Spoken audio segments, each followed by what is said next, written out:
What is the most exotic place you have ever been? For me, it's Tibet. So I'm going to tell you about the necklace that I'm wearing, or if you're watching on Victoria Moran NYC on YouTube, you can actually see it. It's a beautiful big locket. And inside, if you open up the yarn that's holding the back on, you pull out a parchment scroll that has written in Tibetan over and over again the classic Tibetan Buddhist mantra, Om Mane Padme Hum. So I asked you that question about an exotic place you've been, or maybe an exotic place you want to go, because today, Main Street Vegan travels. So after the break, we're going to be speaking with Sunny Satva of the Vegan Africa Fund. And right now, we are going to be speaking with someone who takes his podcast guests on amazing journeys to places from which they'll never come back, and which maybe exist in this real world and maybe not. What do you think? Hey, everybody, I'm Victoria Moran, your host for the Main Street Vegan program.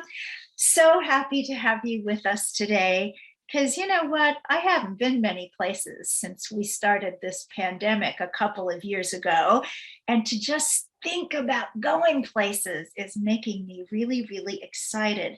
Plus, I'm just crazy about my first guest. As I told you, he is also a podcaster. And we actually met when we were both doing some travels from New York to Philadelphia, if that counts as travel, at a podcasting conference. And we discovered co-interest in veganism, and there you go. Lo, these 3-4 years later, fast friends. And I'm very, very happy to be featuring today Steven Shalowitz, the host of the One Way Ticket podcast. On it, as I said, he explores with his acclaimed and accomplished guests. And I have to tell you, I don't know how he does it.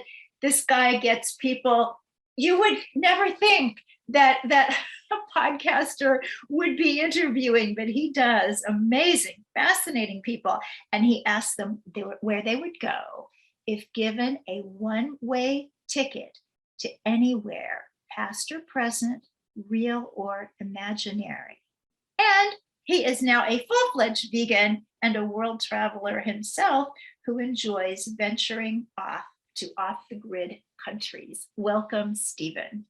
Victoria, it's so lovely to be here, and thanks so much for inviting me on your show. And that locket is indeed beautiful. Thank you. It has a lot of memories way back in the early 90s. And Tibet, I have to say, for me, that's probably always going to be the off the charts, most spectacular.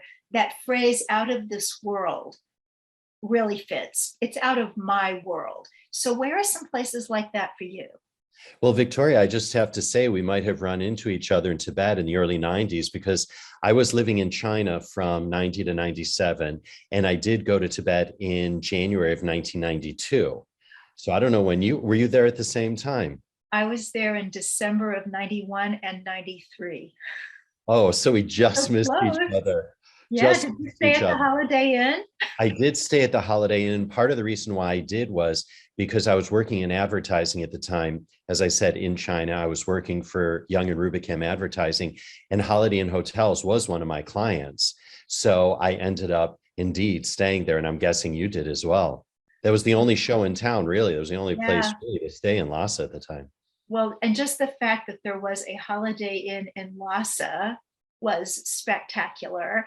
And just really quickly, what happened to us was that our guide didn't show up. And at least then, if you were not part of a large tour, you had to be a little tour of just yourself and your own family, whoever was with you. So we managed to get a Chinese guide to take us into Lhasa with his other clients. There was no record of our supposing to be there or anything. So we bribed the police, which is typical doing business, at least at that time there.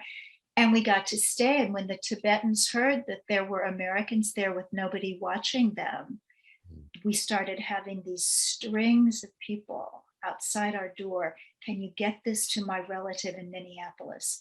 Can you take this to my relative in Kathmandu? And so it started a whole thing, which was really what was the reason for the second trip. How So fascinating is magic, that? I love that story. and you've had magic much more recently. So tell us about being in Saudi Arabia when you first went vegan. Right. So, you were asking about some of the places that I've been to. I have really always enjoyed going to rather off the grid countries: North Korea, Syria, Libya, Sudan, Algeria, Iran. But I did visit Saudi Arabia right as I was beginning my vegan journey, and that was towards the end of 2018. I think we met in the summer of 2018, if I'm not mistaken. And that's when I was really kicking it up into high gear, and you really had a wonderful impact on me at that time. So I went with a group to Saudi Arabia, and my philosophy is that if you go somewhere with a group, it's always a good idea to arrive a day or two early and to stay a day or two afterwards, so that you can enjoy the place and do those things that you wouldn't normally do with a group. In other words, you can have your own time and you can do your own exploration. So I got there, and the first stop was Jeddah, flew in there, and I had about 2 days to myself. And in the evenings, the first evening that I was there, because I slept most of the day to recover from jet lag, and I was exploring the neighborhood, and there was a Yemenite restaurant just around the corner from where I was staying. And I went in, and my Arabic is very limited, but I pointed in the guidebook about, it didn't say about being vegan, it just said vegetarian. So I said vegetarian, I pointed to vegetarian, and I pointed to egg and to dairy and said la, which means no in Arabic. And I pointed then to items on the wall, because that's where the photos were of the different dishes. And I also had the restaurant owner also help me along to do some ordering. In Victoria, I have to tell you, I had the most extraordinary meals at that little hole in the wall restaurant for the 2 nights that I was there. Then I met the group, and it was a little bit more difficult traversing the country being plant-based. Let's just put it that way. It really, really was. So it was a challenge. If I had to do it over again, I think I know how I would do it over again, if you will. But I'll never forget that meal, though, that I had, those 2 meals actually that I had at the very beginning. And the funny thing is that sitting on the other side of this very small restaurant were 2 gentlemen. They looked very distinguished. They were just in civilian clothing, but they had gravitas, as we would say. And I asked them I asked if they spoke English. I asked what they were eating. And they invited me over, and it turns out they were both former Saudi generals in the Saudi army, and both of them have sons here in the United States training. And we had the loveliest evening just chatting and eating, and it was a wonderful experience. But then I have to tell you, Victoria, just several months after that, I was sent to Israel, because I also produce and host a podcast in addition to the One Way Ticket Show. I also produce and host the Israel Cast podcast, where we talk about interesting things going on in Israel, from water to agriculture, science, technology, and the culinary world. And I did something like 17 interviews in 1 week. And my head was just spinning by the time I got on the plane. But in everyone's office, when I went to do the interview, of course, they're incredibly hospitable. And they asked what I would like to drink. Would I like coffee? And I said yes. And I asked if they had non-dairy things to put in the coffee. And the response that I got from everybody was, oh yeah, we're all vegan here. And as you know, and I'm sure your wonderful listeners know as well, Israel has more vegans per capita than anywhere else. And it was just an absolute culinary wonderland, traversing the country and eating all the wonderful vegan options there. Wow. That sounds like the promised land in more ways than one. But absolutely. That is so cool. Wonderful. It was a fabulous experience. So in addition, Steven, to your own travels and to the One Way Ticket Show, which is just fabulous, everybody, you've got to start listening to this show. Just when you see the list of people that he's had on it. Which includes Victoria Moran, we must say. thank you. Yes. But you're going to see these fascinating people and think, well, that's Steven Shalowitz. He's a really Renaissance guy. Well, yes, he is indeed. And it is the one-way ticket show. You need the in order to find it readily. But you've done something more recently that is, oh my gosh, it's humanitarian, it's loving, it's kind, it's courageous, it's thrilling. You have spoken with a true hero of our time. So tell us about the gentleman in Afghanistan. Oh, sure. Well, thanks for that, Victoria. To take a big step back, as I said, I do the other podcast called Israel Cast, and I did an interview, and there was someone in Afghanistan named Wais Habib who heard the interview, and he was friends with my guest. And so he friended me on Facebook, and we became Facebook friends, and we struck up a friendship. He's in Kabul, or he was in Kabul.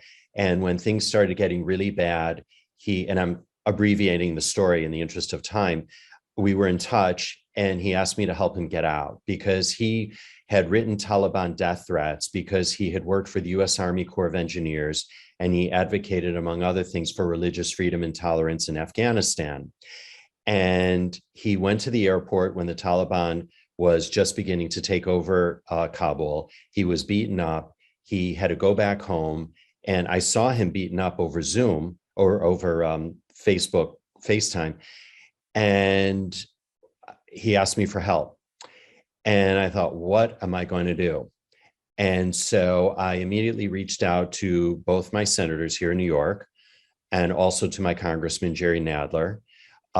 Crickets from the senators, but fortunately, Jerry Nadler's office has a immigration specialist, a wonderful woman, Jenna Jaffe. I want to give her a shout out. And to make a very long story short, we were able to get him out, and he's now in a refugee camp in Abu Dhabi.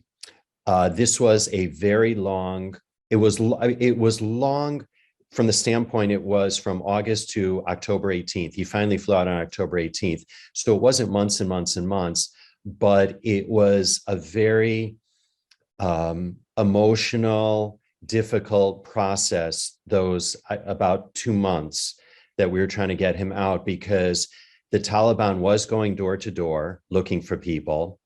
And he, of course, as I said, had written Taliban death threats. And it was just a very, very dangerous situation. And then even his getting back to the airport was also a dicey situation because of all of the checkpoints. And then even once he was at the gate, and he was texting me while he was at the gate of the airport to get in. And you have to understand, he had no visa and he had an expired passport. So really, that was another added layer. And he was texting me to say that he was at the, and to add another layer of complexity, there were Taliban folks that were doing fake calls to people to say, we're here to help you and we will transport you to the airport. But clearly they had other ideas for these people. In any event, so he's texting me from the gate of the airport saying, I'm here, I'm waiting for the relief organization to take me through and to clear me through this last Taliban checkpoint. It was almost, Victoria, like watching that movie Argo, where they're trying to leave Tehran after these Americans that were trying to leave. That's what it was really like. I am just massively abbreviating the story. So now he's in a refugee camp. And I do want to give a shout out, though, also to the countless people that are doing really yeoman's work to help the Afghan people and to help even more people to get out. I'm right now working to try and help to get my friend's sister out, who's a nurse, and she's almost finished with medical school. And she has two very intelligent children, 17 and 21. Both of them speak English beautifully, and they're trying to get out. And when I spoke to my friend's niece, and I said, what would you like to do once you get out? She said, I want to become a lawyer, and then I want to become a judge because I want to go after men who are mistreating women. And, you know, when you hear this, your heart breaks. And very sadly, the US government right now is nowhere to be found, because my friend, for example, Wais, who's in the refugee camp in Abu Dhabi, is asking, well, what's the next step? And unfortunately, I can't give him a next step because I've reached out to people, even at the State Department, that say that it's just a bureaucratic nightmare right now. So it's all a very upsetting, very sad situation. But I will say again, I want to give a shout out to all those people that are doing so much work for the Afghan community, one of whom is Jason Jones, who actually I had on the show several episodes ago, who runs something called the Vulnerable People Project. And he has been getting people out of Afghanistan, and he's also been delivering aid to Afghanistan right now because there are food shortages left, right, and center there. Oh my goodness. Well, Yeah. thank you for the update. Thank you for what you did for this gentleman and for what you're trying to do for this woman and her children. I love it when vegans do humanitarian things for humans, because so many people say that we don't, that we're only focused on non-humans, and I'm very proud to be part of a group of people who are focused on all living beings, Yeah. and who just value life. Right. So thank you. Well, oh my gosh. Well, that's very kind of you, and there's a whole other layer dimension to this, because during World War II, my late maternal grandfather tried to help a man and his wife and daughter that were Jewish leave Rome during the Holocaust. And I have all of the letters from this man, and my grandfather wasn't able to, but the man survived and his wife and daughter did not. And I have since connected with this man's two children through a whole series of events. So it's almost like I was doing this also in memory of my grandfather as well. Oh, that's wonderful. Yeah. Humanitarian genes, those are some good ones to have. Thank you. Thank you. Well, we try our best, and so hopefully one day he'll be here, and I don't know if he's going to go vegan or not, but we'll certainly introduce a plant-based diet to him when the time comes and he's ready. Absolutely. Anyway. Wow. So let me just ask you, in the interest of our kind of travel theme with today, where did you get the idea for the one-way ticket show? It's so unique. I got it on a bus, Victoria, in Singapore. And the backstory behind that is, and before we started recording, I had mentioned that I was on radio in Singapore. So I worked in advertising Monday through Friday. And then Saturdays and Sundays, I had a weekend radio show. It was called Encuentro Latino on Gold 90 FM. Got to give them a shout out. And it was a Latin music and lifestyle show. And I used to interview a lot of celebrities that would come through, whether they were Latin or not. And, the Ricky Martins, Julio Iglesias, Enrique Iglesias, the Buena Vista Social Club, and on and on. And I used to, because I had a regular job, I had to prepare my show, and it was a 3-hour show, Saturday and Sunday each. I had to prepare my show when I was going to work, or when I was in the shower, or when I was working out. I had to prepare it all in my head. And I remember once being on a bus on Beach Road, and I thought to myself, where would all of these celebrities go if I gave them a one-way ticket, no coming back? It just popped into my head. And I thought, I'm not going to ask it now. I know one day I'm going to move back to the US and I'll do a whole show around it. And that's how the show started. That's so cool. And I decided to do it as a podcast because, when I moved to New York and I said I was on radio for 7 years with the #1 drive time weekend show, people thought I had 3 heads because they didn't even know where Singapore was on the map. So anyway, so that's why I started to do it as a podcast. Oh, that's so fascinating. And things have just changed so rapidly in the past 10, 20 years. Because I used to have a radio show as well, The Charmed Life, and The Charmed Life 2 was 2 weekend days. And that was on the Martha Stewart channel of Sirius, or it's now Sirius XM. It's still out there. But, we're now in the era of podcasts, which is fabulous and amazing. And there are so many of them, and they're so fabulous. And you can listen to the ones that zero in on your interests and who you specifically are. It's a little bit hard to get noticed because there are so many. So what are some of your tips for people who want to do podcasts and have an idea for one, but just haven't taken the plunge yet? Yeah, the first thing that I would say is, just start doing it. And, once you get rolling, that momentum really begins to create more momentum. So number one is just start doing it. Do your homework in terms of, getting the right equipment and doing it. It's actually quite easy. I'm a big technophobe, so even if I can do it, anyone can do it. But I would say number one, just get started doing. But even before that is know what your show is and let it be authentic to yourself. In other words, don't try and copy somebody else, because again, everyone has his and her own voice that should get out there. And so make it your own voice, and do the show that you want to do, and know whom you are speaking to. In other words, they say know who your target audience is. And I think that's also very important as well. Share it and try and go on other podcasts, because that's the way that you can grow your own podcast. I have to say, Victoria, I'm so guilty about not going on other people's podcasts, because that's why I so appreciate coming on your show. But I would say go on other people's podcasts to help promote your show, but just do the podcast and send the message out that you want to send. And I think people really appreciate that authenticity. And something I love, Steven, is that these shows are out there forever. Yes. So if somebody says something brilliant in 2018, the year we met, and then somebody listens in 2022, it's just as good. Absolutely. And that's what I like about your show. And frankly, that's what I enjoy doing about my show, is that they're evergreen. And it's not necessarily a point in time. Ours aren't new shows, but they have evergreen content. And the other thing is, Victoria, and I don't know if you know this or not, but this is a big piece of advice for anyone that does want to do a podcast. You would be so surprised by the nuggets that people take out of your show and the things that they will remember. And you've done a lot of shows. I've done close to 250 episodes of this show. And certainly when I was on radio doing it every, Saturday and Sunday for 7 years, I don't even know how many shows I did. And people would stop me and they'd say, do you remember you had this guest or that guest and they said this or that or this or that? And I have to say sometimes, no, I didn't remember that, because, but most of the time you end up remembering the kernels and the nuggets, but it's amazing the things that people remember.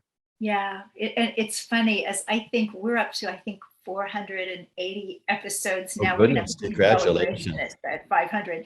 And I've had so many amazing guests, but there's something that somebody said, Dr. Scott Stoll, medical doctor, he said, you never really own anything except your choices.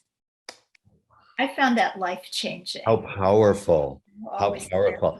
Well, speaking of life-changing, though, I do want to say a couple of things that anyone wants to start a podcast. The podcast, know why you're doing it. And in the process, it is going to change your life. Because, Victoria, I will say, and I'm not just saying this because we're on this call right now and I'm doing the interview, but, you changed my life in terms of the way that I eat. Because during our interview, I don't know if you remember this or not, but I was sharing with you what I was having for breakfast, and I have an enormous breakfast every day. Happy to share what that is. But one of the things that I was having were eggs. And you said something so simple that changed my life. And you said, maybe you just need to rethink your breakfast. And I don't know if you remember saying that or not. I do. But the light bulb went off in my head. And so since then, I've made a big pot of lentils, pink lentils, and I scoop it out into a bowl every morning. And I add black pepper, turmeric, chili flakes, and black pepper, turmeric, chili flakes, and a lot of oregano. I'm a big oregano fan. And I mix it all up. And that's what I have in place of my egg. So I have you to thank for that. And I will say, so many other guests that have said things to me that have really stuck with me, that doing a podcast really does change one's life for the good. And just the sheer people that you meet and befriend, really. Yes. And to know that it's doing that for your listeners too is really, really cool. Yes. And you're loving being vegan. I can tell that every time we talk.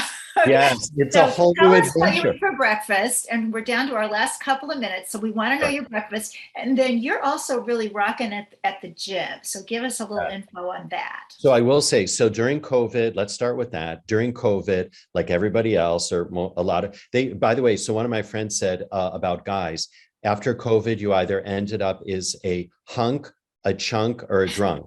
Okay. Well, let's say I wasn't quite a chunk, but I did gain 10 pounds, but I've lost it back. But I will say that, having gone vegan, and I will say, I'm in my 50s, and I will say that I'm in as good a shape now as I was, say, for example, in my 20s. And when I, do my free weights, et cetera, and I can see my muscle tone and that, I think, wow, that's all on a plant-based diet. And it's really, it's a wow kind of thing for me. So I am loving vegan, am loving being vegan. Nutritional yeast, or nooch, is my best friend. I put it on everything except anything sweet. And do we have enough time that I'll just share what I have for breakfast? I don't know how much time we have. We have just a minute, 1 minute. Minute. I have a citrus fruit. I have the aforementioned lentils, and I have a bowl of oatmeal with chia seeds, ground flax meal, hemp seeds, cinnamon, nutmeg, walnuts, some raisins, half a banana, and almond milk or ripple inside, together with coffee. That sounds wonderful. I am coming to your house for breakfast, and I know where you live. You and all your wonderful listeners, anytime anyone wants a good breakfast, come on over. I'm here on the Upper West Side. Thank you so much. Thank you, Steven. And look out for Steven at the onewayticketshow.com. We'll put all of those URLs in the show notes at mainstreetvegan.net. Thank you, Thank you. and Steven Shalowitz, for being my friend and for all the wonderful things you do. Oh, Victoria, thank you.